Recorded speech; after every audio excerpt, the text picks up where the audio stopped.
ఏదో ఆవిడ తిరుపతి క్షేత్రానికి వచ్చి స్వామి దర్శనం చేసుకుని దగ్గర కదా అని అరుణాచలం వెళ్ళి ఈ పిల్లవాడిని చూసింది. చూసి ఎంతో ఏడిచింది. మొట్టమొదటిసారి వెళ్ళినప్పుడు ఎంత ఏడ్చిందో 2 రోజులు కొడుకుని వచ్చి. మన చిత్రం ఏమిటో తెలుసా, పినతండ్రి కూడా గుర్తుపట్టలేదు. కానీ పెద్ద పెద్ద గోళ్లు పెరిగిపోయి ధూళిధూసరమైన శరీరంతో గోచి పెట్టుకుని ఒక బండ మీద వెల్లకిలా పడుకుని ఉన్నారు.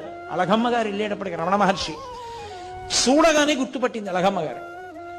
ఎంత ఏడ్చిందో, అంత తల కొట్టుకుంటున్నా ఏడుస్తున్న స్వామి మాత్రం పరమ ఉదాసీనంగా అలాగే ఉన్నారు.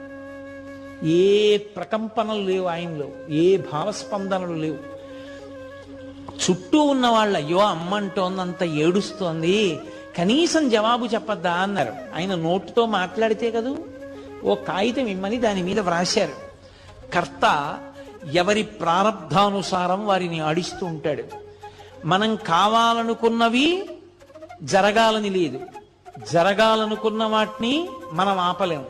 కాబట్టి ఏది ఎలా జరుగుతుందో దానిని అంగీకరించడమే సర్వ విధములా శ్రేయస్కరము. అదే మొట్టమొదటి ఉపదేశం.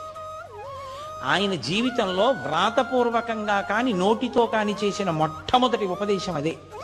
కాగితం మీద వ్రాసి అళగమ్మ గారికి ఇచ్చారు. ఇక ఈ పిల్లవాడు రాడు, ఈ పిల్లవాడి యొక్క స్థాయి వేరని ఆమె స్థాయిలో ఆవిడ ఏమనుకుంటారు ఒక తల్లిగా, ఏమిటో కొడుకుని ఇంత కష్టపడ్డాను, పెంచాను, పెద్ద చేశాను, ఇలా అయిపోయాడు అనుకుని పాపం ఆవిడ వెళ్ళిపోయారు.